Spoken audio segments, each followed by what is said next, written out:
Good morning. I have been trying to get out to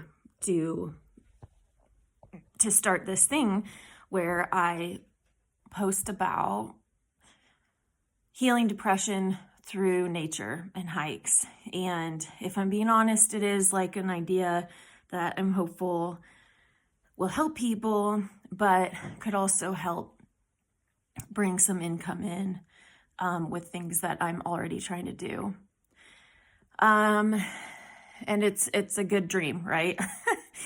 To make money just doing things you already are doing, but I am not already doing them yet. And the other thing that I don't do regularly is post on social media. So this morning I was kind of giving myself a hard time about it. As I was drinking coffee and just thinking like, I've got to be consistent. Like, consistency is key. You should have gone out on that hike this week with the dog, and just giving myself a hard time. And I was like, why don't I just document this to the part of the process that is hard for people with depression. I mean, I think it's hard for anyone, consistency and setting goals and achieving them or whatever. But for people with depression, our hormonal makeup fights against our motivation. Most people get a little bit of help from their dopamine, and we unfortunately do not. And it's really hard if serotonin's an issue as well. That's how we enjoy things as human beings, and that's the other thing that's targeted when we're suffering from major depression. So having your dopamine and your serotonin like messed up is, where do you find enjoyment in life, and how do you find motivation to go engage in life? I mean, that's the big question, right? So what I've learned is you have to really rely on the cognitive sort of commitment that you've made, which is, okay, I know getting sun in the morning, getting sun in my eyes is going to help set my circadian rhythm. So that'll give me some help. There's studies that show how good being in nature is. I'll try to set this down so it's not so wobbly everywhere. And there's cognitive commitment. So there's like just things are good, things that you have to trust are good, and work and help depression. The hard part is you really have to rely on the data and the studies. At least for me, that's what I have to rely on, because I don't always feel like I just took my coffee and sat on the front porch, which is something I do when I have time, because studies show that when you get out in sun in your eyes in that first hour that you're awake, that it helps your circadian rhythm, which is related to energy, obviously, which is something that I struggle with. So I did that. I don't necessarily feel the result of it right now. And so I just have to trust that it is going to impact my day positively. And that's hard. It's hard with depression to do all these little things that you're supposed to do, all the tools, and not really feel much relief until they all start sort of adding up, and they become habits. And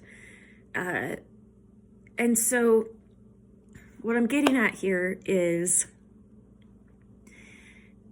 I did not do the hike that I wanted to do this week and record info on, and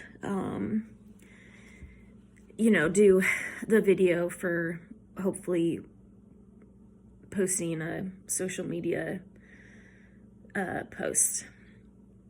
And and I'm giving myself a really hard time about it. And it just, like, yeah, maybe giving myself a hard time, like, I should have done that, is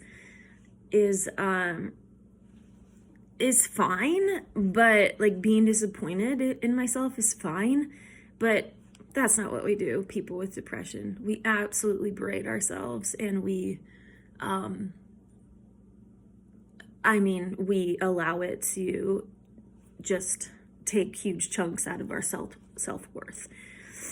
And so I'm trying to interrupt that and just change course a little bit here and say, this is part of the real process. Like, yeah, I am trying to use nature to help heal depression, or at least lighten the symptoms of it. And yeah, it's hard to do it. It's just hard to do it. I'm rambling a bit. I forgot to take my meds yesterday, and so my daytime meds. And so this morning it was really hard to get out of bed. Fortunately, I have a dog that was harassing me, annoying the shit out of me. So I finally got out of bed and got outside, got my coffee, got outside. And now I'm going to do my high intensity interval workout. Hopefully nothing comes up between me sitting here in this moment and putting all the clothes on that I need to put on for working out, pulling my yoga mat out. Hopefully my iPad's charged, because that's something that can get in the way, especially if I don't know where my charger is. Anyone with depression, I think, or ADHD, it sounds is very similar, where that brain fog just can really interrupt and derail you, and the next thing you know, you're finding yourself scrolling on Instagram and just ignoring the time limit thingy. Okay, so this week, not awesome with getting out in nature. I did just sit outside, got the sunlight in my eyes. I'm gonna get some food so I can take my meds. I'm gonna cognitively commit to the fact that I know a high intensity interval training, which I do for 10 minutes. I don't have a lot in me to do much more than 10 minutes, is gonna help. And the other thing that's gonna help, I have to go to the grocery store today, and that is really, really hard for people with depression or anxiety. It's a lot, and I'll maybe save that for a different video, but I've got to do that. So I'm thinking, after I get out of my morning stuff, the HIIT and the shower and the whatever, trying to make myself look presentable for public, I am gonna get that out of the way, because it's such a hard task. And then the rest of the day is just sort of supporting my husband through, he has some house projects he really wants to do, so I think I'll do what I can to help him there. We have some friends tonight that are having a party because he turned 40, and here's another topic we could go into. So many topics.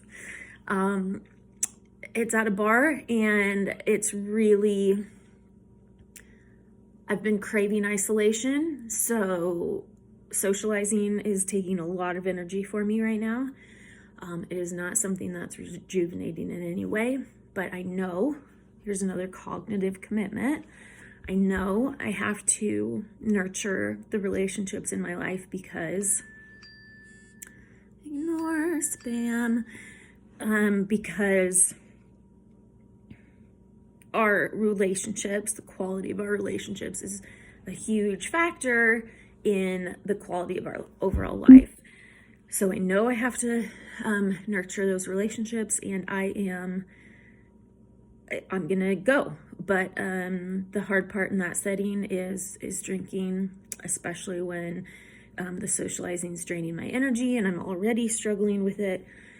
It's the holiday season, and I, so I may drink or overdrink. One option is that I found is smoking weed instead of drinking alcohol is really helpful for relaxing me and making the social interactions a bit less anxious, a bit less energy draining. And so that's been a good alternative, but it's really not a sustainable one. And so that's a really hard thing that I'm struggling with. I was sober for 2 years at one point. And I do go back and forth between, should I get sober again, or is this something I have control over? And the reality is I do have control over it.